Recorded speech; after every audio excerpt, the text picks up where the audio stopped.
فاصلوں کو صحابی حضرت عوف بن مالک رضی اللہ تعالیٰ کہتے میرا بچہ کافروں نے قید کر لیا، گھر میں غربت پہلے بڑی زیادہ تھی، میں دروازہ رسول پہ آیا، حضور اب کیا کروں؟ تو کہتے ہیں نبی پاک نے فرمایا بھروسہ اللہ کی ذات پہ کر، توکل اللہ کی ذات پہ کر، اور گھر جا کے تسبیح لے کے میاں بیوی بیٹھ جاؤ اور پڑھو لا حول ولا قوت الا باللہ العلی العظیم، جاؤ پڑھو جا کے۔ کہتے میں گھر بیٹھا ابھی چند تسبیحاں پڑھی تھی کہ دروازے پہ دستک ہوئی، دروازہ کھولا تو میرا بیٹا دروازے پہ کھڑا تھا، پلٹ کے دیکھا تو 400 بکریاں بھی لایا تھا۔ اور میں نے کہا بیٹا یہ کیسے آ گئی؟ کہنے لگے ابا جی مجھے ایک حویلی میں کافروں نے قید کیا ہوا تھا، میں بڑا پریشان تھا، لیکن ابھی تھوڑا دیر پہلے پتہ نہیں کیا ہوا ہے، میں نے یوں ہاتھ لایا تو رسیاں کھل گئی، باہر نکلا ہوں تو 2-3 بندوں پہ نیند کا ایسا غلبہ تھا کہ بے ہوش ہو کے گرے ہوئے تھے، 400 بکریاں بھی تھی، میں نے دروازہ کھولا بکریاں میرے ساتھ دوڑنے لگ گئی ہیں، تو میں 400 بکری بھی لے آیا ہوں، پلٹ پلٹ کے دیکھتا رہا ہوں، پر میلوں کا سفر ہوا وہ آئے ہی نہیں۔ تو والد کہنے لگے بیٹا چلو پہلے مصطفیٰ کریم سے جا کے پوچھ لیں، دیکھیں کیسے مالی مسئلے حل ہوتے ہیں، حضور سے جا کے پوچھے کہ ہمارے لیے جائز بھی ہے کہ نہیں۔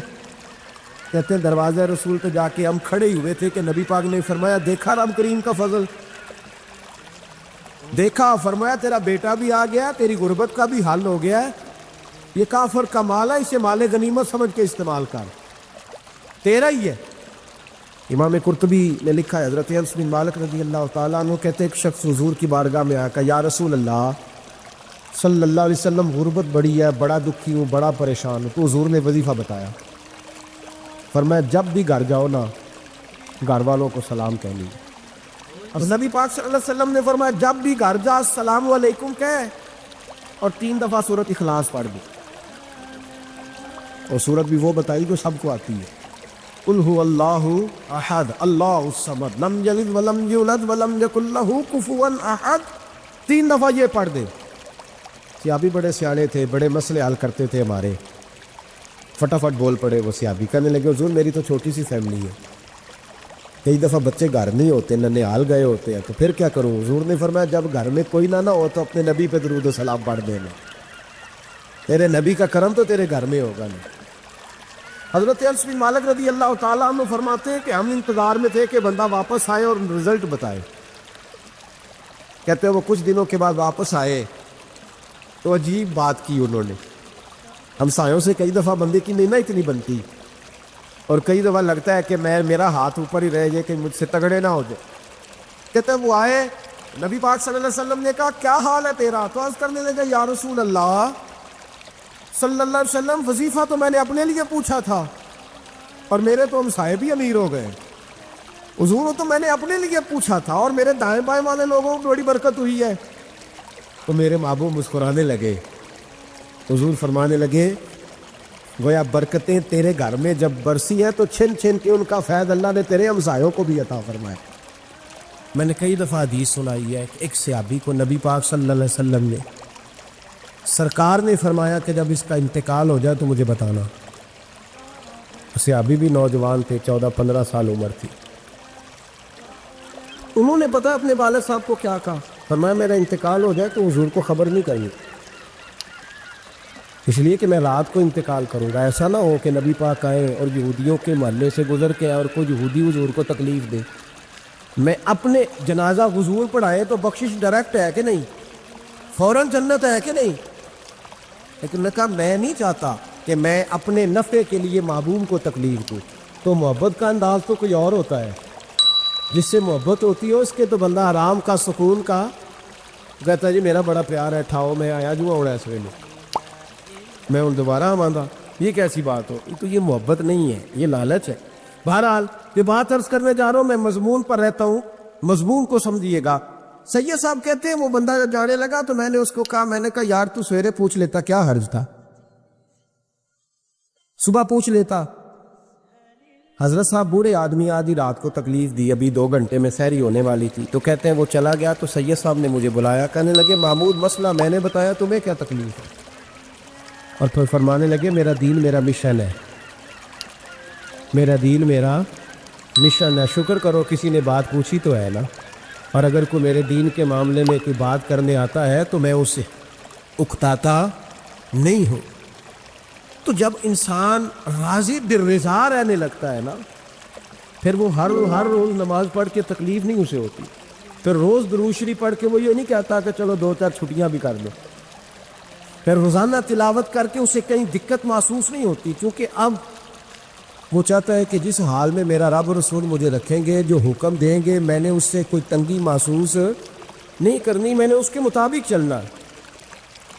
اور قرآن مجید نے ایک نیا انداز اختیار کیا سورہ مائدہ کے اندر، اس کی آیت نمبر 119 ہے۔ اللہ کریم نے فرمایا رضی اللہ عنہم ورضوا عنہ، صحابہ کی بات ہو رہی ہے، فرمایا وہ اللہ سے راضی ہے اور اللہ ان سے راضی ہے۔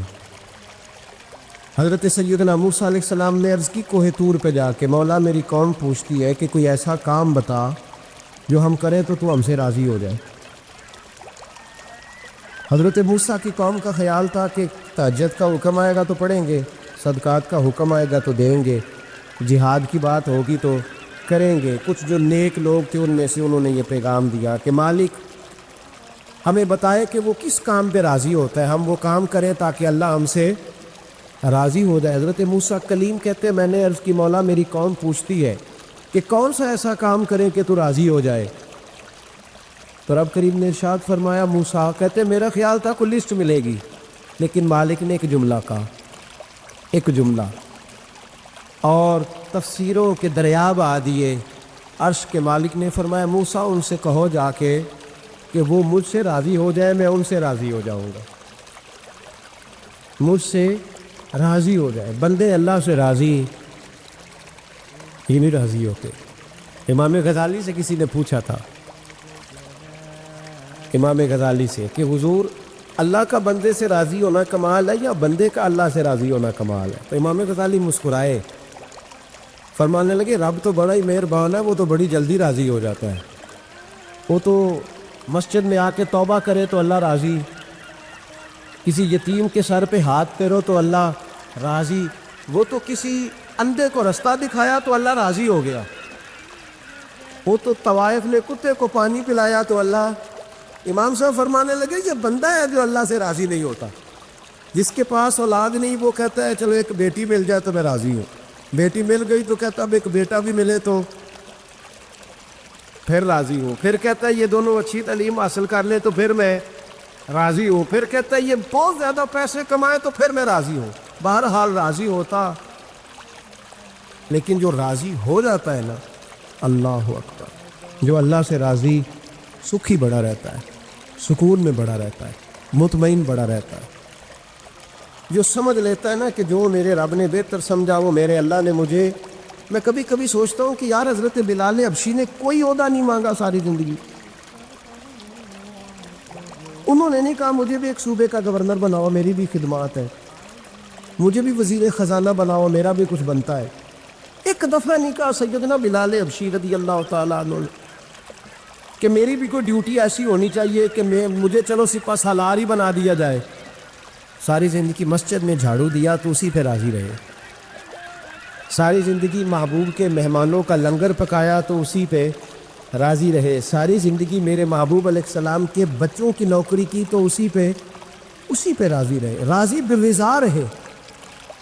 حدیث پاک سنیے، نبی پاک علیہ السلام نے ایک دن صحابہ سے پوچھا کہ تم کیا سمجھتے ہو اپنے دل کو، جب پوچھتے ہو دل پہ توجہ کرتے ہو تو کیا جانتے ہو؟ تو صحابہ عرض کرنے لگے یا رسول اللہ جب ہم اپنے دل پہ توجہ کرتے ہیں تو ہم سمجھتے ہیں کہ اللہ نے ہمیں ایمان عطا فرمایا ہے۔ تو حضور نے فرمایا تمہارے ایمان کی دلیل کیا ہے؟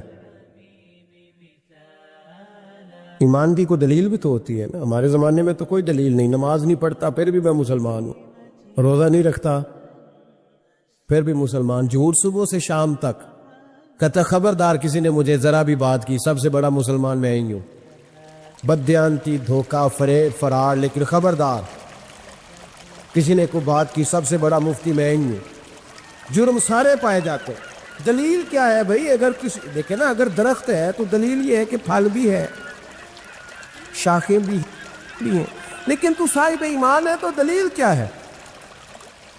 تو نبی پاک صلی اللہ علیہ وسلم نے صحابہ سے پوچھا کہ تم ایماندار ہو تو دلیل دو. تو بڑے خوبصورت تھے میرے محبوب کے تیار کردہ لوگ.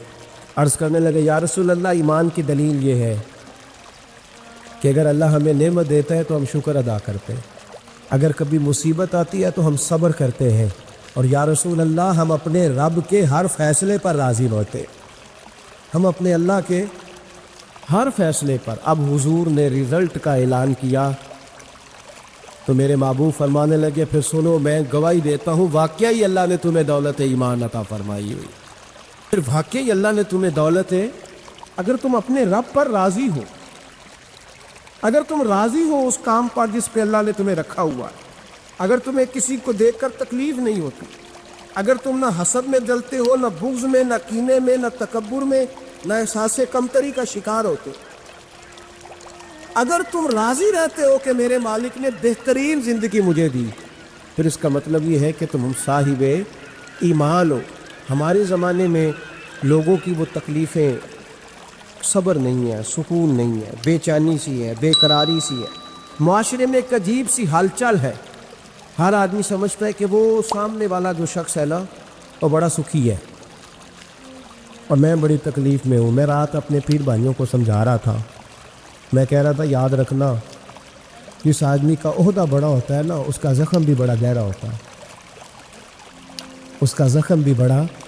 ہاں وہ کسی شاعر نے, شعر اردو کا ہے اور تھوڑا وکیع تھا شاعر بھی, بات بھی اس کی تھوڑی وکیع ہے, چلیں آپ سیانے لوگ ہیں آپ کی سمجھ میں آئی جائے گی. اس نے کہا تھا کہ ہجوم غم میں بھی توہین ضبط غم نہ ہوئی, ہجوم غم میں بھی توہین ضبط غم نہ ہوئی, ہم اس احتیاط سے روئے کہ آنکھ نم نہ ہوئی. لوگوں کو نہیں پتہ چلا کہ ہم رو رہے ہیں, ہم نے واہ اللہ کر کے دنیا ہم اس احتیاط سے روئے کہ ہماری آنکھ نم نہ ہوئی. ہم نے واہ اللہ کر کے نہیں بتایا کہ بڑی دقت میں, ہم نے اپنے آپ کو محفوظ رکھا, ضبط میں رکھا, حوصلے میں رکھا, اللہ کی رضا پہ راضی رہے, اپنے آپ کو اپنے رب کی رضا پر. میرے نبی پاک صلی اللہ تعالی علیہ وسلم نے فرمایا کہ قیامت کے دن میری امت کا ایک گروہ ایسا ہوگا جسے اللہ تبارک و تعالیٰ اس طرح جنت میں پہنچا دے گا جیسے کوئی بندہ اڑ کے جنت میں چلا جاتا ہے. وہ جب جنت میں پہنچیں گے نا تو فرشتے ان سے پوچھیں گے تم نے حساب دیا؟ کہیں گے ہمیں تو پتہ ہی نہیں حساب کیا ہے. پل صراط سے گزرے, کہیں گے خبر ہی نہیں پل صراط کہاں ہے, تو یہاں کیسے آ گئے؟ کہیں گے اللہ کے فضل سے, اللہ کے فضل سے. تو کہا بتاؤ تو صحیح تمہاری نیکی کیا تھی؟ تو کہیں گے دو باتیں تھیں, ایک تو ہم اللہ کے حلال کو حلال جانتے تھے, رب کے حرام کو حرام جانتے تھے, اور دوسرا یہ تھا کہ ہم اللہ کے ہر فیصلے پہ راضی رہتے تھے, اللہ کے ہر فیصلے پہ. تو جو رب کریم کی رضا پہ راضی رہے پھر اسے کسی حساب کتاب کا سامنا نہیں کرنا پڑے گا, پھر اسے پل صراط کی دشوار گزار گھاٹیوں کا سامنا نہیں کرنا پڑے گا. شرط یہ ہے کہ وہ اللہ کی رضا پہ راضی رہے, وہ اللہ کے فیصلے کو بصیر و چشم مانے, وہ عاجزی اور انکساری کے ساتھ گردن جھکا دے اپنے مالک کے فیصلوں پر, جھکا دے. اللہ نے حضرت ابراہیم کو اولاد نہیں دی, پھر زمانے کے بعد دی, پھر دینے کے بعد کہا کہ جاؤ وادی غیر ذی زر ان میں چھوڑ کے آؤ. سخت گرمیاں ہو جائے تو لوگ بچوں کو اسکول نہیں بھیجتے, چھٹیوں کا اعلان ہو جاتا ہے, لیکن حضرت ابراہیم چھوڑ آئے بچہ. اور بچہ, ایک تو بچہ اللہ تعالیٰ روٹین میں دیتا ہے تو اس کی قدر و منزلت اور ہوتی ہے, اور ایک بندہ بڑی دعاؤں التجاؤں خواہشات کے بعد لیتا ہے, اس کی قدر و منزلت.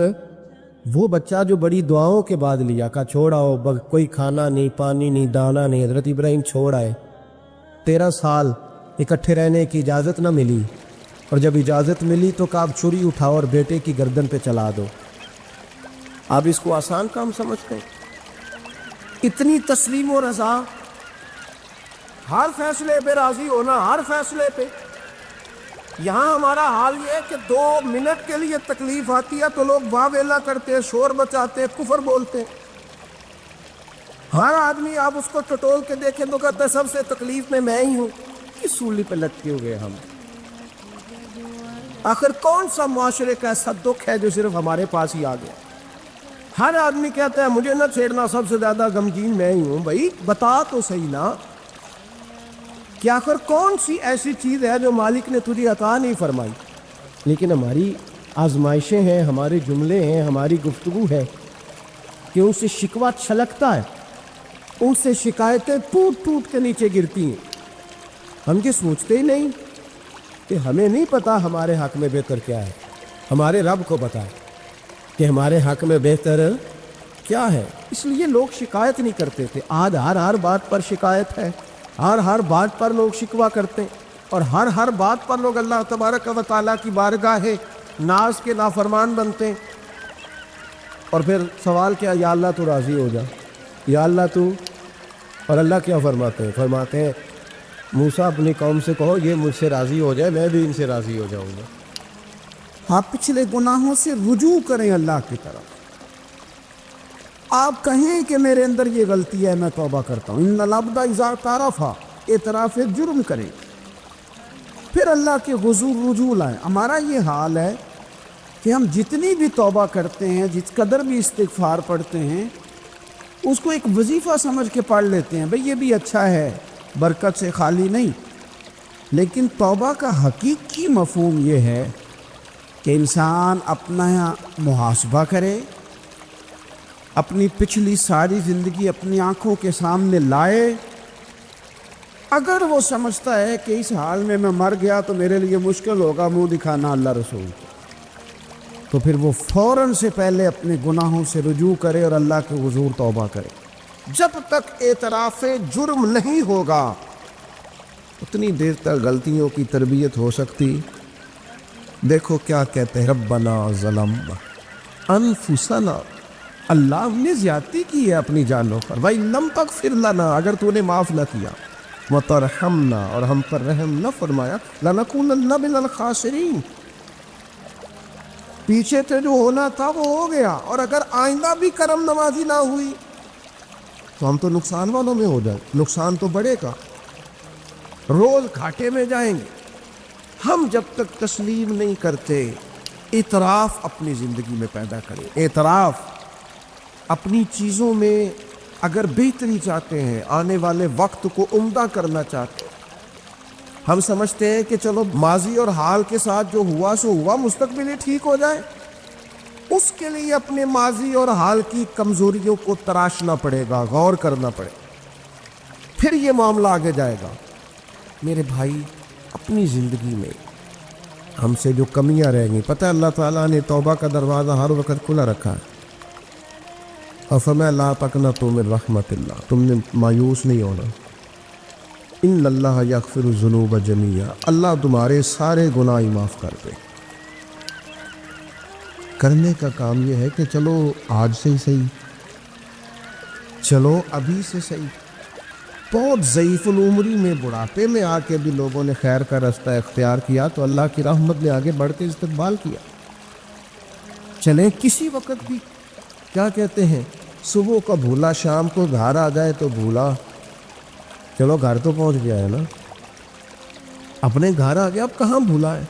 تو اپنی کوتاہیاں، اپنی غلطیاں، برے بندے نو لبن ٹریا جگ ملیا نہ کوئی، اپنے اندر چاتی پائی تے میتھوں برا نہ کوئی، اپنی کمزوریاں تلاش کریں، ان کے لیے اپنے آپ کو کٹہرے میں کھڑا کریں، اپنے آپ سے سوال جواب کریں، اپنے ساتھ گفتگو کریں۔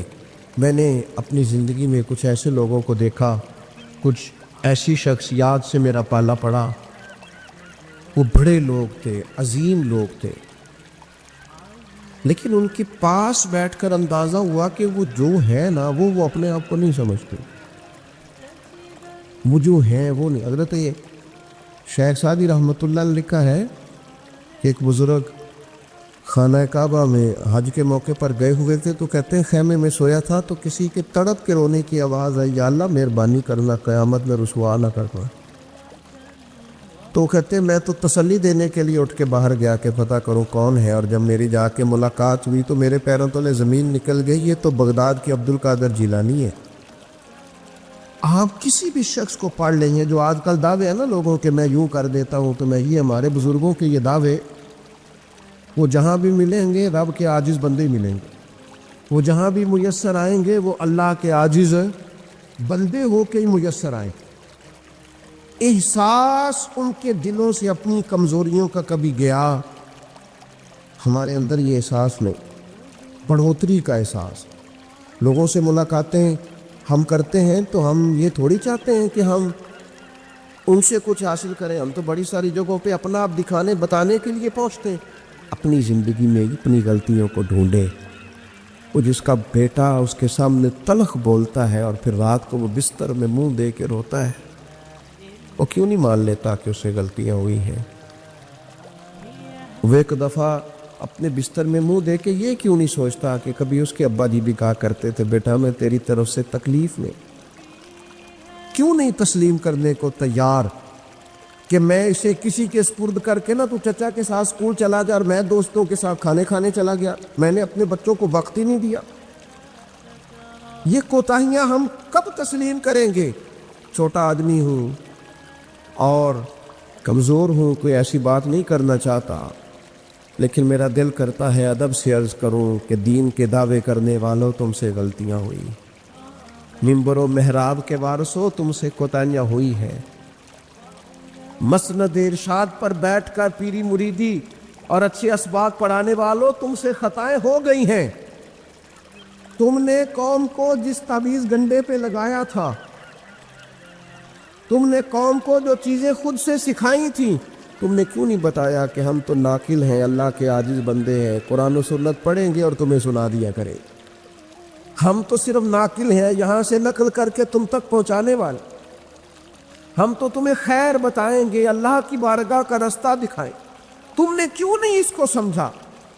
ہم اپنی کوتاہیاں کب قبول کریں گے؟ ساری غلطیاں سیاستدانوں کی تو نہیں ہوتی۔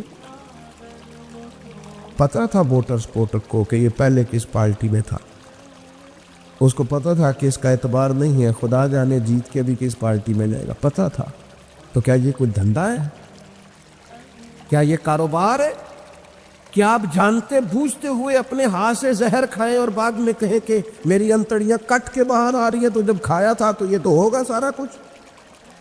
ہمارے کچھ دوست ہیں محبت کے ساتھ رمضان میں کچھ اپنی بساط کے مطابق جو ہمیں نظر آتا ہے کہ یہ ہمارے جاننے والوں میں کوئی غریب آدمی ہے تو بڑی معمولی سی چھوٹی سی خدمت ہم کرنے کی کوشش کرتے ہیں۔ تو میں یہ ایک دو دن پہلے عصر کی نماز کے لیے سیڑھیاں چڑھ رہا تھا مسجد کی، تو ایک بوڑھے نے مجھے آواز دے کے کہا حضرت جی السلام علیکم، اور پھر غریب آدمی تو وہ بات بھی کرتا ہے تو اس کے لفظ بھی کانپتے ہیں۔ میں نے کہا کہ کیا آپ کو پریشانی ہے؟ کہنے لگے بیٹا رمضان چ راشن لبدا ہے، پہلے نہیں لب سکتا۔ تو میں ان کا بازو تھام کے ان کو کونے پہ لے گیا، میں نے کہا پریشان ہو، منہ کے آنسو بے اختیار ٹپ کے کہنے لگے منڈے دی کل 40,000 تنخواہ ہے تے 34,000 گیس کا بل آ گیا، اب یہ ہے کہ اس کو مینج کرنا۔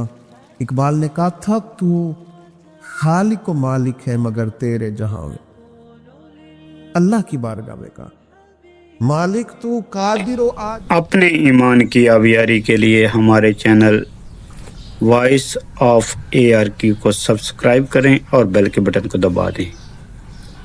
ہوگی، لیکن بعض لوگ تکلیف میں کیسے مینج کریں؟ کیوں نہیں اپنی غلطیاں مانتے؟ ہم نے غلط لوگوں کو سپورٹیں کی ہیں، ہم نے بھائی یہ دیکھا ہے کہ وہ میرے گھر آیا ہے، مجھے بھی چودھری مانتا ہے چھوٹا سا، لہذا پیچھے لگ گئے۔ کون اشک شوئی کرے؟ اور پھر یہ تو میں نے ایک مثال دی ہے نا، یہ جانے کس کس کے ساتھ یہ معاملہ ہے اور کس کس انداز میں یہ معاملہ ہے۔ میرے عزیز، اعتراف جرم، اپنی غلطی کا احساس، یہ نعمت اگر ہمیں میسر آئے، کسی بھی سیاسی جماعت کا کوئی آدمی بھی ٹی وی پر آتا ہے اور وہ جب انٹرویوز دینے شروع کرتے ہیں تو کیا ہر پارٹی کا سربراہ معاذ اللہ معصوم ہے؟ ان سے غلطیاں نہیں ہوتی؟ کیوں نہیں آپ اعتراف کرتے کہ یہاں ہمارا لیڈر بھی بولتا ہے، خطا کرتا ہے؟ کیوں آپ اخلاقی جرت کا مظاہرہ نہیں کرتے؟ آپ اس طرح دفاع کرتے ہیں کہ جیسے اس میں کوئی کمی ہے ہی نہیں۔ ہمارے اسا فرمایا کرتے تھے خدا بننے کا شوق نہ پیدا کرو، انسان رہو۔ رب نے تمہیں انسان بنایا، وہ تمہیں انسان دیکھنا ہی پسند فرماتا ہے۔ یہ کیا تم نے دعوے شروع کر دیے؟ غلطی کوئی نہیں ہوتی، یہ کیسے ہو سکتا ہے وہ غلط فیصلہ کرے؟ آپ مانیں،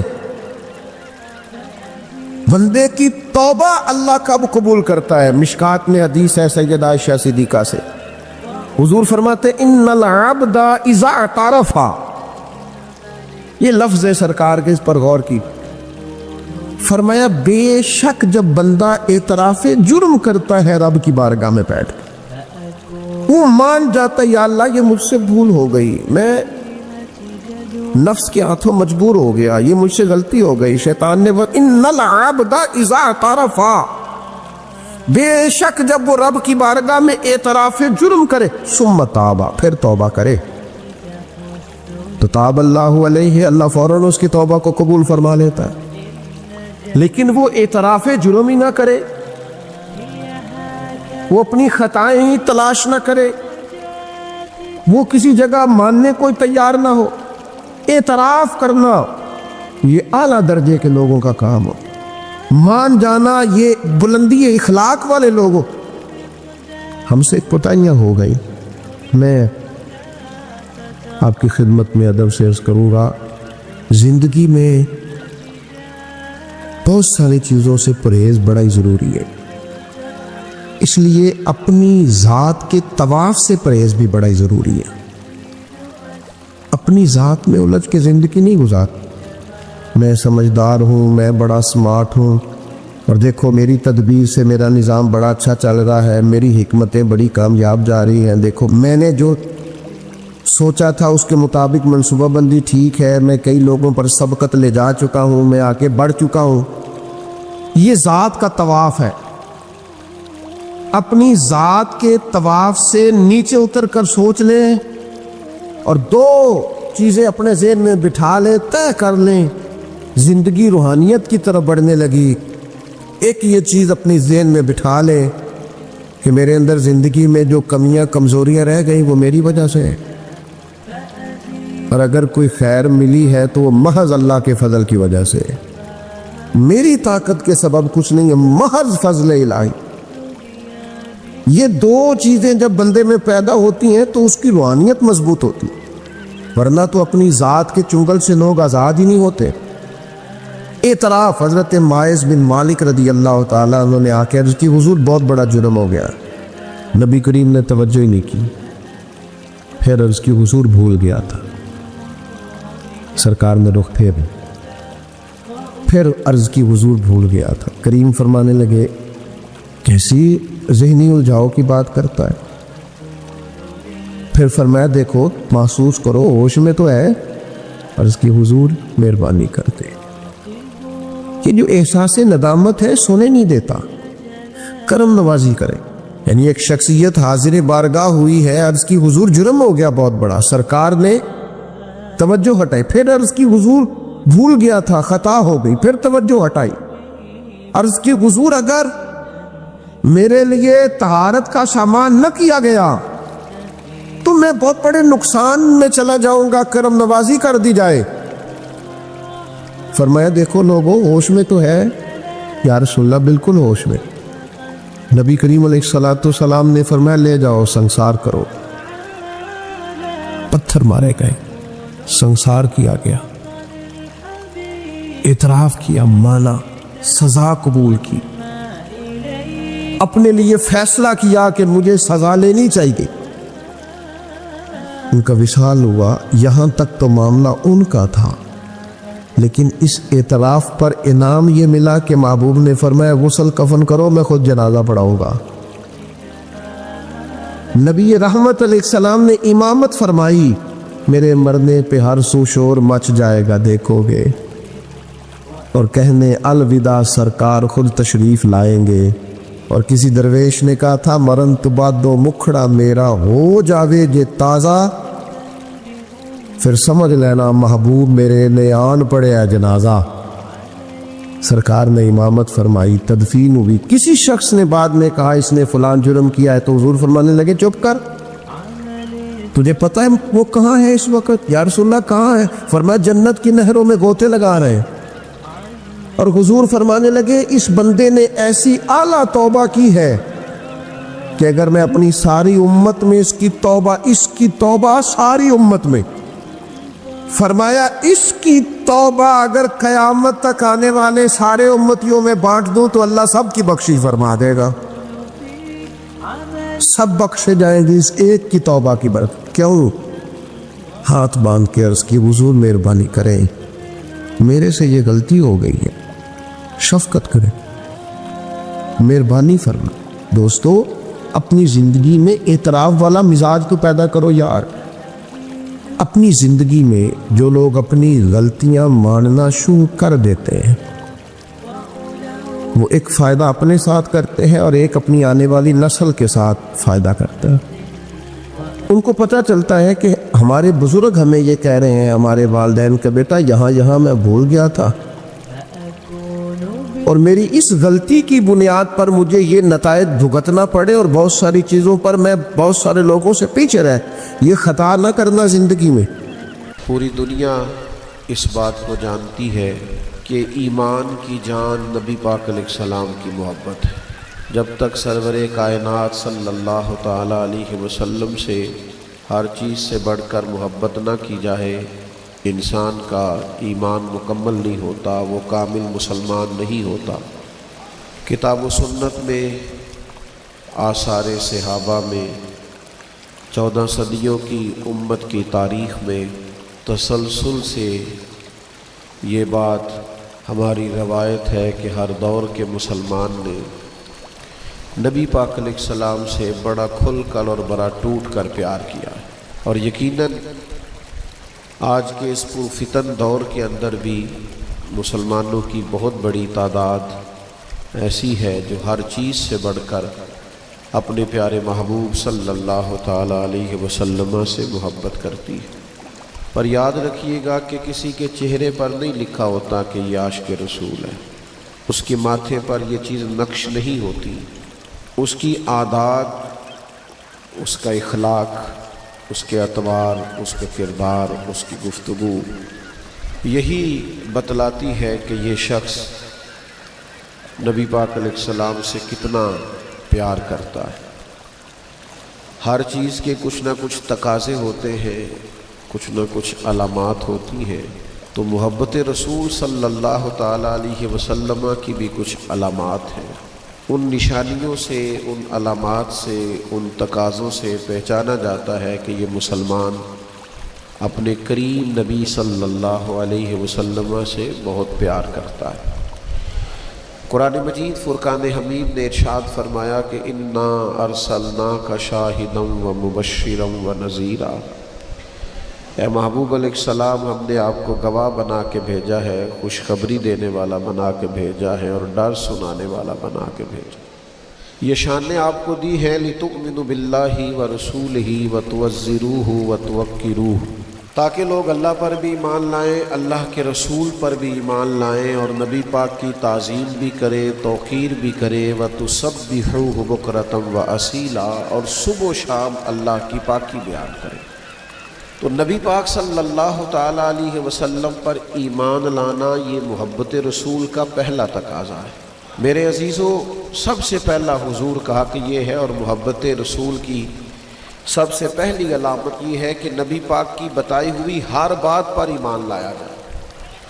صحابہ کا طریقہ یہ تھا کہ وہ کبھی بھی دیر نہیں کرتے تھے، جس طرح حضور فرما دیں اور جس وقت فرما دیں اور جس طرح فرما دیں، کھول کر فرما دیں یا اشارے سے فرما دیں۔ یعنی نبی پاک علیہ السلام نے 2 رکعتیں نماز مسجد اقصیٰ کی طرف منہ کر کے پڑھائی اور 2 رکعتوں کے بعد رخ پھیر لیا اور نماز بیت اللہ کی طرف منہ کر کے پڑھائی۔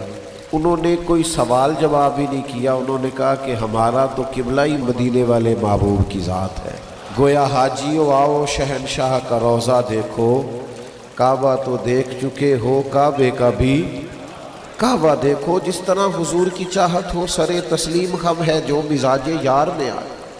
تو سرکار دو عالم علیہ السلام کی ہر بات پر ایمان لانا اور نبی پاک علیہ السلام کے ہر ارشاد کو دل و جان سے تسلیم کرنا. اور قرآن مجید نے اس مفہوم کو بیان کیا کہ حضور کے حکم پر اپنے دل میں کوئی بوجھ نہ محسوس کرنا، کشادہ روئی کے ساتھ سرکار کا ہر فرمان دل و جان سے قبول کرنا. جو حضور فرما دے، جو کریم فرما دے، جو جس وقت فرما دے، اس پر پورے طور پر عمل کرنا، یہ محبت رسول کا پہلا تقاضا ہے.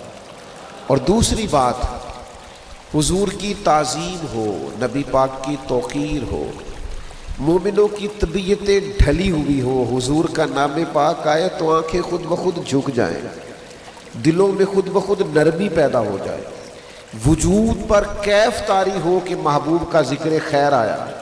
نبی پاک علیہ الصلوۃ والسلام کا تذکرہ کرتے وقت، حضور کی بات کرتے وقت، نبی پاک کی احادیث بیان کرتے وقت، سرور کائنات علیہ السلام کے نام کی بزم سجاتے وقت مومن انتہائی تعظیم اور توقیر کا خیال کرے. شاہ عبدالعزیز دباغ رحمۃ اللہ علیہ فرمایا کرتے تھے، میں تو نبی پاک کی محفل میں بھی اس طرح بیٹھتا ہوں جس طرح گویا حضور کے سامنے بیٹھا ہوا ہوں.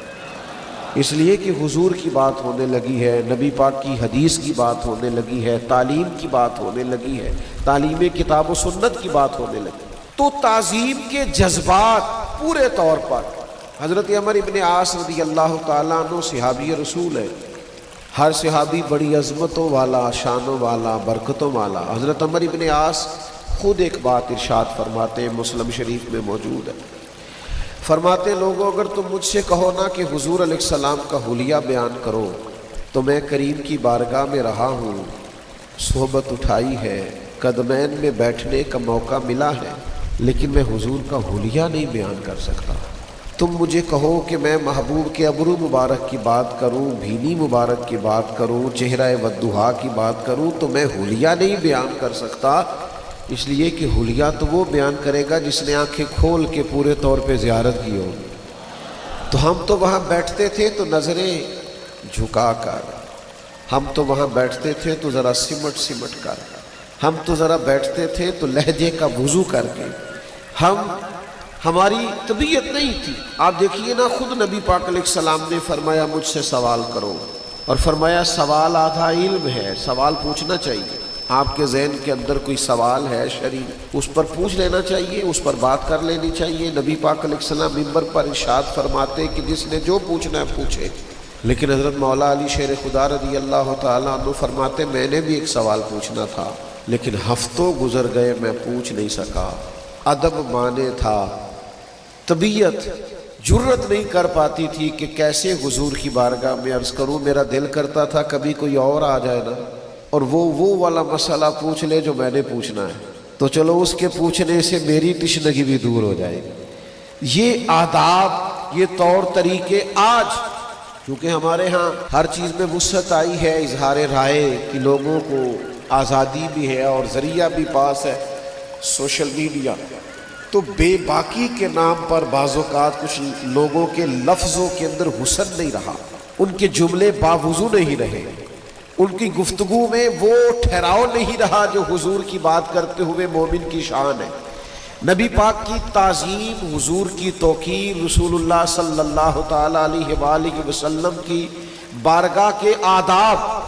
یعنی ایک تو وہ دور ہے نا کہ جب صحابہ ادب کر رہے ہیں، اور ایک یہ دور ہے کہ ایاز کے بیٹے کا نام محمد ہے اور محمود غزنوی محمد بن ایاز کہہ کے پکارتے ہیں. ایک شام پکارا اور کہا ایاز کے بیٹے ذرا بات سننا.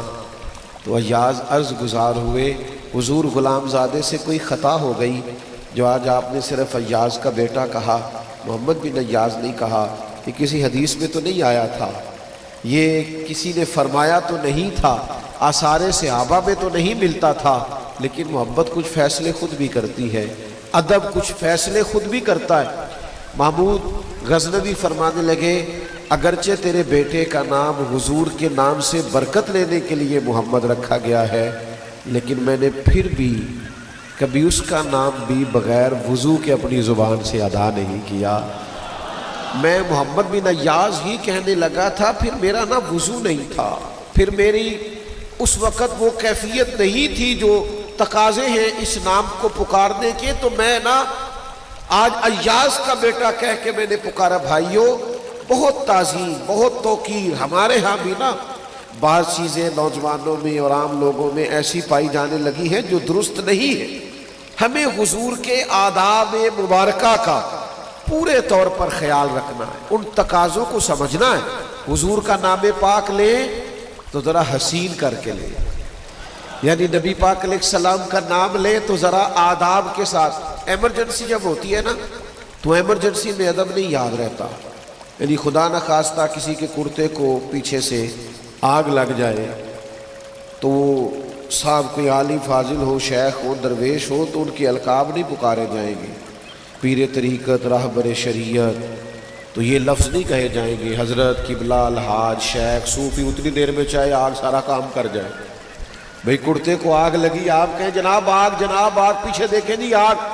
القابات ایمرجنسی میں نہیں پکارے جاتے، وہ تو روٹین میں پکارے جاتے، ورنہ تو جل جائیں گے مولانا سارے آپ کے القابات پکارتے ہو. لیکن یہ صحابہ کا انداز فکر ہے، یہ ان کا انداز گفتگو ہے کہ غار ثور میں حضرت سیدنا ابو بکر صدیق رضی اللہ تعالیٰ عنہ کے پیر مبارک کو سانپ نے ڈس لیا، پیر کو سانپ نے ڈس لیا ہے. تو نبی کریم علیہ السلام نے پوچھا ابو بکر کیا ہوا کہ آنکھوں میں آنسو ہے؟ تو انہوں نے فوراً نہیں کہا سانپ سانپ سانپ سانپ، یہ نہیں کہا، بلکہ اس ایمرجنسی میں بھی ادب یاد رہے. عرض کرنے لگے فدا کا ابی و امی یا رسول اللہ، حضور میری ماں بھی قربان ہو آپ کے قدموں پہ، میرا باپ بھی قربان ہو آپ کے قدموں پہ. حضور وہ سانپ نے ذرا پیر کو ڈس لیا. اس ایمرجنسی میں بھی انہیں آداب بھولے نہیں، انہوں نے نبی پاک کی تعظیم کا، توقیر کا ہر جگہ خیال رکھا. ہمارے بزرگوں نے ہمیں جو آداب دیے تھے سینہ بسینہ ہمیں ان کا خیال رکھنا. اور تیسری بات، حضور سے کسی کو پیار ہو اور پھر وہ سچ نہ بولے، نبی کریم علیہ السلام سے محبت ہو پھر انسان معاذ اللہ بددیانت بھی ہو، پیار حضور سے کرے اور سارا محلہ اس سے تنگ بھی ہو تو پھر اس نے پیار نہیں کیا، پھر اس نے محبت کا تقاضا نہیں سمجھا، پھر اپنے محبوب کے جلووں کی روشنی سے فیض یاب نہیں ہوئی. یہ حدیث پاک سنیے گا، سیاستہ میں موجود ہے. ایک جگہ پہ نبی پاک علیہ السلام نے وضو فرمایا تو صحابہ نبی پاک علیہ السلام کا بچا ہوا وضو کا پانی اپنے وجود پر ملنے لگے. تو اللہ کے پیارے حبیب علیہ السلام نے فرمایا تم یہ کام کیوں کر رہے ہو؟ سوال کیا، اگرچہ حضور جانتے کہ تقاضۂ محبت کی وجہ سے کر رہے، وارفتگی کی وجہ سے کر رہے، جو ان کا شوق ہے حضور کی غلامی کا، اس شوق نے انہیں مجبور کیا. نبی پاک علیہ السلام نے پھر بھی پوچھا یہ کیوں کرتے ہو؟ تو عرض کی یا رسول اللہ آپ کی محبت کی وجہ سے کرتے ہیں. اور یہ صحابہ کی شان تھی، ورنہ ماں بھی کبھی کسی بیٹے کے وجود سے لگا ہوا پانی چہرے پہ نہیں ملتی، وہ بھی کبھی ریٹ صاف کرتی ہے بیٹے کی تو یوں چہرہ پھیر کے کرتی ہے. حضور کا بچا ہوا پانی چہروں پر وجود پر ملا جا رہا ہے. کریم نے سوال پوچھا کیوں کر رہے ہو؟ یا رسول اللہ صلی اللہ تعالی علیہ وسلم آپ کے ساتھ جو ہمارا پیار ہے، آپ کے ساتھ جو ہماری محبت ہے، اس محبت کی بنیاد پر یہ کر رہے ہیں. پتہ ہے حضور نے اسی وقت فرمایا جو چاہتا ہے نا کہ اللہ رسول سے محبت کرے اور اللہ رسول اس سے محبت کرے، اسے چاہیے جب بات کرے تو سچ بولے، اور جب اس کے پاس امانت رکھی جائے تو وہ دیانت کا مظاہرہ کرے اور اپنے پڑوسی سے اچھا سلوک کرے. یہ تین علامات اپنے اندر پیدا کرے، یہ تین باتیں اپنی طبیعت میں لائے تاکہ وہ اللہ رسول سے پیار کرے اور اللہ اور اس کا رسول اس سے پیار کرے. اگر زبانیں جھوٹ بھی بولتی ہو اور حضور کی محبت کے ترانے بھی پڑھتی ہو تو یہ تضاد ہوگا.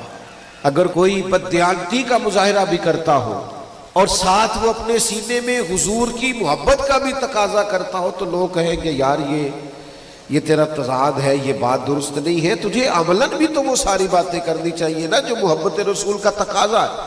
تو ایک تو اللہ رسول پر ایمان لائے، ہر بات کو مانے، دوسرا تعظیم کرے، تیسرا سچ بولے، جھوٹ سے بچے، اور چوتھا جو رب رسول سے پیار کرے نا اسے چاہیے کہ سادہ طرز زندگی اختیار کرے، اپنی طبیعت کو بہت زیادہ ملمہ سازی سے بچائے، اپنے آپ کو بہت زیادہ آسانیوں سے بچائے، طبعاً اور مزاجاً فقیر منش ہو، یہ حضور کی محبت کا تقاضا ہے. میں دلیل دوں گا اس پر. یہ جو سادہ زندگی ہوتی ہے نا آسان بڑی ہوتی ہے. یہ جو زندگی ہوتی ہے نا فیشن والی اور پروٹوکول والی اور بڑی کرسیوں والی اور اگلی نشستوں والی اور بڑے اشتہارات والی اور تصویروں والی اور میں بھی ہوں اور میرا بھی نام ہے اور میں بڑا مشہور مولانا ہوں, تو یہ زندگی مشکل ہوتی ہے. یعنی نبی پاک علیہ السلام کو نا سادگی سے پیار ہے, حضور کو بندگی سے پیار ہے. نبی پاک صلی اللہ تعالیٰ علیہ وسلم اپنے چاہنے والوں کے سے یہ تقاضا کرتے کہ ان کا رہنا سہنا, ان کا کھانا پینا, ان کا ملنا, ان کا تعلقات کرنا یہ سادہ ہو, عام ہو, تکلفات سے بچے ہوئے ہو. ایک صحابی حاضر بارگاہ ہوئے اور عرض گزار ہوئے, یا رسول اللہ صلی اللہ تعالیٰ علیہ وسلم میں آپ سے بڑی محبت کرتا ہوں. تو حضور نے فرمایا سوچ کر کہو کیا کہہ رہے ہیں. نہ پھر عرض کی حضور آپ سے بڑا پیار ہے. تو کریم بھی آج دریائے کرم جوش میں ہے. حضور نے پھر فرمایا سوچ کر کہو کیا کہہ رہے ہیں. یا رسول اللہ میں آپ سے بڑا ہی پیار کرتا ہوں. تو پھر حضور نے کیا فرمایا؟ فرمایا پھر تیاری کر لیں. یا رسول اللہ کس بات کی؟ فرمایا فقر کی تیاری کر, مصیبتوں کے لیے تیاری کر. جس طرح پانی پہاڑ سے نیچلی جگہ پر سطح پر آتا ہے, پہاڑوں سے زمین کی طرف گہرائی کی طرف آتا ہے, اس طرح مشکلات تیری طرف آئیں گی. یاری تیری سونا ہے پر ازمائشاں تیریاں اگ. اے سونا پر کھیا جامدائی پہلو نہ لگاں دے لگ. حضور نے فرمایا اگر مجھ سے پیار کرتا ہے پھر تیاری کر فقر کے لیے, تیاری کر ساتھ. یہاں ہمارے علماء تفسیر نے, شارحین حدیث نے لکھا ہے اس سے مراد یہ نہیں ہے کہ اس کے پاس پیسے نہیں ہوتے, اس سے مراد یہ ہے کہ اس کا مزاج فقیرانہ ہوتا ہے, اس کا انداز فقیرانہ ہوتا ہے. وہ لوگ ہر وقت سادہ رہنا پسند کرتے ہیں. جے تو چڑھیا اتے دار بھی نہیں, کہ جے تو وکیا عشق بازار بھی نہیں, تے پھر ایڈا سستا سودا پیار بھی نہیں, تے ایڈا سوکھا لبدا یار بھی نہیں. کئی جنگل گانے پیندے نے, کئی دوزخ لنگڑے پیندے نے. جے او اس ملوں بھی مل جاوے تے ایدو سستا ہور بپار بھی نہیں. تے کچھ سمجھ نہ آوے لوکاں نو اوکا دے نال شہید کرے, ڈٹھی یار دے ہاتھ تلوار بھی نہیں پر او دا خالی جاندہ وار بھی نہیں. تو یاد رکھیے گا کہ حضور کی محبت کا ایک تقاضا یہ ہے کہ ہمارا رہن سہن ساتھ. ہمارے ہاں پتہ کیا ہوا ہے, بعض لوگوں نے اخراجات بہت بڑھا لیے, آزمائشیں بہت بڑھا لی, حالات اور طرح کے ہو گئے. اب جو غرباء ہیں انہی کے ساتھ بستے ہیں, انہی کے ساتھ رہتے ہیں, ان کے لیے پھر مشکلات بڑھ جاتی. محبت رسول نہ بندے کو درویش سا کر دیتی ہے, سادہ سا. اچھا یہ مت سمجھیے گا کہ اس سے مراد یہ ہے کہ وہ لوگ خدا نخواستہ کسی کے محتاج ہوتے ہیں. اصل دولت تو ہوتی انہی کے پاس ہے جن کے سینے میں حضور کی محبت ہوتی. دنیا میں سب سے زیادہ دولت مند ہوتے ہی وہ ہیں جو نبی پاک سے محبت کرتے ہیں. میرے عزیز یاد رکھیے گا حضور نے فرمایا فقر کے لیے تیار. سارا کرتا پھٹ گیا تھا حضرت عمر کا, اتنا پھٹ گیا تھا کہ اب پیبند لگنے کی بھی جگہ نہیں تھی. تمام صحابہ نے مسجد شریف میں بیٹھ کر مشورہ کیا کہ حضرت عمر سے عرض کر میں کرتا ہی نیا لے لے. حضرت صدیق اکبر رضی اللہ تعالیٰ عنہ کے وصال ظاہری تک تو اسلام پر حالات کچھ اور طرح کے تھے. اب تو اللہ نے وسعت دے دی ہے, 50,000 دینار بدری صحابہ کو ملتے ہیں اور جناب عمر کو بھی ملتے ہیں. پر حضرت عمر مسجد سے نکلتے ہیں گھر جانے تک سارے بانٹ دیتے ہیں. ایک کرتا نیا لے لینے میں کیا حرج ہے, اتنے وزیر سفیر ملنے آتے. سب نے مشورہ کیا لینا چاہیے. بالکل جی لینا چاہیے. یہ تو طے ہو گیا, پر یہ بتاؤ حضرت عمر سے بات کون کرے گا, کس میں اتنی جرت ہے ان سے گفتگو کرے. تو ایک صحابی کہنے لگے ہیں نا ایک عظیم المرتبت شخصیت جن کی بات عمر نہیں ٹال سکتی. وہ کون ہے؟ مولا علی شیر خدا.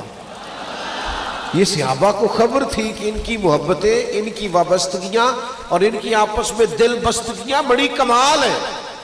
حضرت سیدنا علی المرتضیٰ شیر خدا سے عرض کیا گیا مہربانی فرمائیں آپ حضرت عمر سے کہیں کرتا نیا لے لے, اتنے بڑے لوگ آتے ہیں اور اللہ نے وسعت دی, سارے پیسے وہ خیرات کر دیتے. تو حضرت علی کہنے لگے بات بھی تمہاری ٹھیک ہے اور کہنا بھی عمر سے چاہیے, اور یہ بھی ٹھیک ہے کہ میں کہوں گا تو وہ مان لیں گے, پر میں نے کہنا کوئی نہیں. کیونکہ مولا علی اس راز کو جانتے تھے نا جو حضرت عمر کے سینے میں نے نہیں کہنا. تو کہا پھر کیا کریں؟ کہنے لگے میں تمہیں رستہ بتا دیتا ہوں, سیدہ عائشہ صدیقہ سے عرض کرو. رضی اللہ تعالی عنہا، وہ مومنوں کی ماں ہے، وہ ماں کے منصب پر ہے، وہ بات کریں گی تو جناب عمر ٹالیں گے نہیں۔ حضرت سیدہ کی خدمت میں عرض کیا گیا کہ دیکھیے جناب عمر فاروق کا کرتا اتنا پرانا ہو گیا کہ پیوند لگنے کو جگہ مشکل سے ملے، آپ عرض کیجئے نا کہ وہ لباس بدل لے۔ تو سیدہ کہنے لگی بالکل ٹھیک ہے، میں کہوں گی۔ جناب عمر کو پیغام گیا، فوراً حاضر ہوئے، پردے کے پیچھے بیٹھے۔ سیدہ پاک فرماتی ہیں عمر صحابہ کا خیال ہے کہ آپ مسلمانوں کی شان ہے، آپ کو اللہ نے رتبہ عطا کیا ہے، آپ اس طرح کیجئے کہ کرتا نیا لے لیجئے، اللہ نے وسعت بھی دے رکھی ہے۔ تو ہر جگہوں پہ بولنا نہیں چاہیے، جناب عمر بھی نہیں بولے، چپ کر کے کہنے لگے اماں جی آپ جیسے کہیں گی ویسے ہو جائے گا، آپ حکم تو کریں، شام سے پہلے پہلے کرتا لے لوں گا۔ تو سیدہ عائشہ صدیقہ نے کہا ٹھیک ہے، لیکن عرض کرنے لگے مجھے ایک بات کہنے کی اجازت ہے، ایک بات عرض کر لوں؟ جناب عائشہ نے کہا فرمائیے امیر المومنین۔ تو جناب عمر فرمانے لگے اماں جی یہ جس حال میں آج ہوں نا، میں نبی پاک کے زمانے میں بھی اسی حال میں رہتا تھا، حضرت صدیق اکبر کے ساتھ بھی میں نے یوں ہی وقت گزارا ہے، ہمیں اسی طرح محبوب نے اسی حال میں چھوڑا، دل کرتا ہے، خواہش ہے اسی سادگی میں رہے، اسی عاجزی میں رہے، اسی فقر میں رہے جو فقر حجازی ہے، جو فقر محبوب کی پسند ہے، جو حضور کی چاہت ہے۔ اگر آپ اجازت دے دیں تو میں اسی طرح نہ رہ لوں جو حضور کا طریقہ ہے۔ جواب تو کوئی نہیں آیا، بس سیدہ عائشہ کے ہجکیوں کی آواز آئی، وہ رونے لگی اور فرمانے لگی عمر جو صحابہ نے کہا تھا وہ بھی ٹھیک ہے، پر جو آپ کہہ رہے ہیں وہ تو بالکل ہی ٹھیک ہے، آپ رہیے۔ میرے عزیزو محبت رسول کا تقاضا ہے کہ لہجے میں، انداز میں، نشست و برخاست میں ہم سادگی اختیار کریں۔ پانچویں بات، نبی پاک کی محبت ایک تقاضا کرتی ہے، یہ میں بڑی ضروری بات کرنا چاہتا ہوں، میرا دل کرتا ہے سارے نوجوان اس کو سنیں۔ حضور کی محبت تقاضا کرتی ہے کہ ہم دین کا خوبصورت چہرہ لوگوں کے سامنے پیش کریں، خوبصورت چہرہ، دین کا جو حسن ہے، دین میں جو وقار ہے، دین میں جو لطافت ہے، حسن اخلاق میں جو برکات، یہ تقاضا کرتی ہے نبی پاک علیہ السلام کی محبت کہ ہم وہ خوبصورت چہرہ دین کا پیش کریں لوگوں کے سامنے۔ آپ کی توجہ ہے میری بات پر؟ ہمارے ہاں یہ مسئلہ بن گیا ہے کہ وہ لوگوں کے ہاتھ آ گیا سوشل میڈیا، تو ہر آدمی اپنے حساب سے تشریحات کرتا ہے، وہ نہ کسی عالم کا پابند ہے، نہ وہ کسی بزرگ کی ہوئی تشریحات کا پابند ہے، وہ اپنی طبیعت کے مطابق کچھ چیزوں کو طے کرتا ہے اور اپنے حساب سے کچھ معاملات کو لے کے چلنا چاہتا ہے۔ آپ بعض اوقات بہت زیادہ شوق میں اور وارفتگی میں بھی بعض ایسے کام کرتے ہیں جس سے وہ چہرہ واضح نہیں ہوتا جو دین کی منشا ہے، جو خواہش ہے۔ ایک حدیث سنیے بخاری سے، آپ کو میری بات سمجھنے میں آسانی ہوگی۔ کچھ صحابہ حضور کے کاشانہ نور میں حاضر ہوئے اور ازواج مطہرات کی پاکیزہ بارگاہوں میں عرض کیا کہ ہمیں نبی پاک علیہ السلام کا طریقہ عبادت بتائیے۔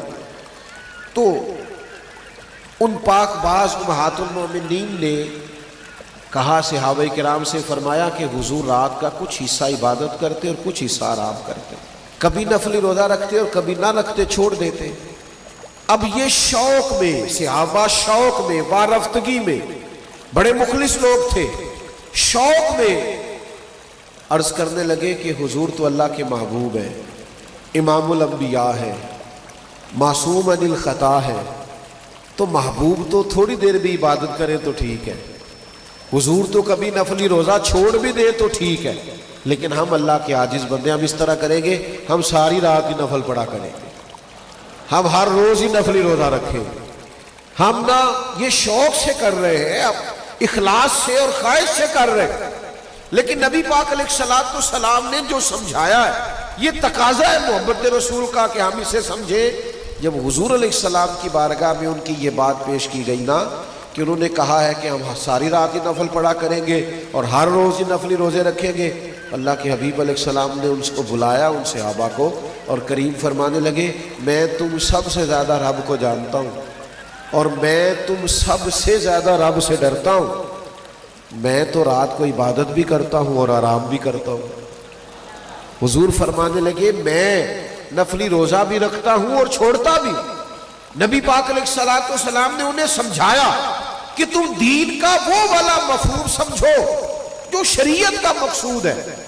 تم اگر ایسا کوئی دین کا نقشہ پیش کرو، وہ ہمارے ہاں نا بعض لوگ بعض چیزوں میں بے انتہا شدت کرتے ہیں، اس سے بھی بعض اوقات عام لوگوں کے لیے مسائل کھڑے ہوتے ہیں. لیکن وہ ہمیں اپنی تعریفیں سنانے سے فرصت ملے تو اپنی غلطیوں کی طرف جائیں. ہمیں آئینہ ہر روز ہمارا ہی حسن ہمیں ہی دکھاتا رہتا. اگر ہمیں کہیں کوئی کمزوری نظر آئے تو تب ہے نا. صوفیہ کرام کے سرخیل ہیں حضرت مجدد الفسانی رحمۃ اللہ علیہ. تو شیخ سے کسی نے کہا خوش بخت انسان کون ہوتا ہے؟ تو مجدد صاحب فرمانے لگے جسے اپنی غلطیاں نظر آنی شروع ہو جائیں. خوش بخت ہے وہ آدمی جس کو اپنے گریبان میں منہ ڈالنے کا شوق پیدا ہو، خیال آئے تو اس کی تربیت شروع ہو جاتی. لیکن جو ہر بات، میں ایک چھوٹی سی بات آپ کی خدمت میں عرض کروں، میں آپ اس سے اختلاف کر سکتے ہیں، تو میرا تجربہ یہ ہے، میں نے تعلیمی زندگی گزاری ہے، میرا تجربہ یہ ہے کہ جو نہیں نہ پڑھا اپنی وجہ سے نہیں پڑھا. کہے بعد میں وہ کہ جو خاندانی مسائل بڑے تھے، مجبوریاں بڑی تھی گھر کی، کہے جو جس نے کہنا ہے کہے، اور میں یہ بات ماننے کو تیار نہیں ہوں. اس لیے کہ میں نے اپنی زندگی میں دیکھا جنہوں نے پڑھنا تھا نا وہ پارٹ ٹائم جاب بھی کرتے تھے اور پڑھائی بھی کرتے تھے. وہ میں خود، ہم دوست جایا کرتے تھے، اب تو میں نے کبھی یہ سنا بھی نہیں، لیکن یہ جو لوگ بڑی عمر کے ہیں انہیں پتہ ہوگا، آدھی قیمت پر کتابیں مل جاتی تھی اور پھر اس کو جا کے دوبارہ بیچ کے آتے تھے، وہ پھر 25% قیمت ملتی تھی اس کی اگلے سال. تو اس طرح سے سمٹے ہوئے خرچوں میں اور اس طرح اخراجات کی کفایت شاری میں لوگ پھٹیوں پر بیٹھ کے پڑھتے رہے، اور بہت ساری مائیں بستہ لے کے دینے کی پوزیشن میں نہیں ہوتی تھی. تکیے کے غلاف میں پہنی ہوئی کتابیں، اور 3 دوستوں نے مل کے ایک چٹائی خریدنے کا پلان بنا لیا، اس پر بیٹھے ہوئے، اور پھر ایک دوات کے ساتھ 3 قلم اسی دوات میں ڈبو کر وہ اپنا اپنا کام کرنے والے، اور ایک دوسرے پر اثار بھی کیا جا رہا ہے. تو پین میں سیاہی بھرنے کا اثار کیا جا رہا ہے، کسی کو دی بھی جا رہی ہے تو کہا تھوڑی گاچی دے دو تاکہ میں بھی اپنی پھٹی کو صاف کر لوں. لیکن یہ پڑھتے پڑھتے لوگ چھوٹی کتابوں پہ پڑھتے پڑھتے انہوں نے بڑے بڑے انقلاب برپا کر دیے. ہم یہ دیکھتے رہے، اپنی کمزوریوں کی وجہ سے لوگ پیچھے رہ گئے جو رہ گئے، ورنہ جن لوگوں نے تھوڑی سی بھی توجہ کی اللہ تعالیٰ نے ان کی مدد فرمائی. زندگی میں جو جس مقام پر بھی کھڑا ہے، وہ ابھی بیٹا ہے یا والد بن چکا ہے، وہ ابھی شاگرد ہے یا استاد کے منصب پر فائز ہو چکا ہے، وہ ابھی طالب علم ہے یا عملی زندگی میں کسی شعبے کے ساتھ منسلک ہو چکا ہے، اگر وہ چاہتا ہے کہ اگلی زندگی میں کم از کم ناکام نہ ہو تو پیچھے جو اس سے کوتاہیاں ہو گئی ہیں ان کا اعتراف کرنا شروع کریں. ضروری نہیں اس کے پوسٹر چھپائے اور لوگوں کو بتائے، وہ اپنے آپ سے تو گفتگو کرے، اپنے رب کے حضور تو حاضر ہو کے اپنی غلطیوں کو مانے، وہ تسلیم تو کرے کہاں کہاں اس سے خطائیں رہ گئی ہیں، کہاں کہاں اس سے غلطیاں رہ گئی، کہاں کہاں وہ بھول گیا، کہاں کہاں اس نے سمجھنے میں اور اپنا شعور بلند کرنے میں دیر کر دی. لوگوں کا دل کرتا ہے ان کی اصلاح ہو جائے، پر کوئی درد والا ہو، کوئی ایسی بات ہو تو تب بنا نہیں. آئے ہائے. حضرت عبداللہ ابن مسعود کہنے لگے کاش یہ قرآن پاک پڑھتا. یہ کہہ کے چلے گئے. باہر وہ نکلا نا، جب سارے لوگ باہر نکلے اس معاذ اللہ بری مجلس سے، چین گوئیاں ہو رہی تھی کہ آج تو یہاں حضرت عبداللہ ابن مسعود بھی آئے تھے. تو زازان سے کسی نے کہا کہ آج نا حضرت عبداللہ ابن مسعود نے تیری آواز سنی، تیری آواز. تو وہ کہہ رہے تھے کاش اتنی سونی آواز سے قرآن پڑھتا تو مزہ آتا، کاش. وہ کہنے لگا نبی پاک کے صحابی نے میرا نام لیا، گویا ہو کے میرا ذکر کیا ہے۔ حضرت عبداللہ ابن مسعود نے میرا نام لے کے کہا ہے کہ کاش میں قرآن پڑھتا، اور میرے لیے کہا مصطفیٰ کے صحابی نے حضور سے قرآن سیکھنے والے کی خواہش ہے کہ میں قرآن پڑھوں۔ دوڑے گئے، کدھر ملیں گے عبداللہ ابن مسعود؟ فلاں فلاں جگہ غسل کیا، وضو کیا، پیروں میں لگ گئے، جا کے کہنے لگے سونیا جس کے قرآن پڑھنے کی تعریف مدینے والے کریں وہ میرے بارے میں کہے کہ مجھے قرآن پڑھنا چاہیے تھا، آج سے میں نے ٹھوکر ماری سارے گانوں کو، سکھاؤ مجھے قرآن، میں قرآن ہی پڑھا کروں، میں قرآن پڑھوں گا، میں پڑھ پڑھ کے سناؤں گا، لوگ میری زبان سے اللہ کے کلام کی تلاوت سنا کریں گے۔ کوئی بیٹھا ہوا مجھے دور دعا دیتا ہے، میں ڈوبتا ہوں سمندر اچھال دیتا ہے، کوئی تو ہو نا جو کہے، کوئی تو ہو۔ فرمانے لگے بس ہو گئی حضور، آپ دیکھیں گے میں قرآن ہی پڑھوں گا، میری زبان سے اب اللہ کی کتاب کی تلاوت ہی ہو گئی، طے ہو گئی بات۔ تو کسی نے نصیحت لینی ہے توبہ کے لیے تو ایک جملہ بھی کافی ہے۔ حضرت صعصع بن ناجیہ رضی اللہ تعالیٰ عنہ لگے یا رسول اللہ صلی اللہ علیہ وسلم، میرے 2 اونٹ گم ہو گئے، میں اپنے تیسرے اونٹ پر بیٹھ کر اپنے 2 اونٹ ڈھونڈنے نکلا، اے میرے قریب محبوب، اے محبوب دو عالم صلی اللہ علیہ وسلم، میں اونٹ ڈھونڈتے ڈھونڈتے جنگل کے اس پار گیا جہاں پرانی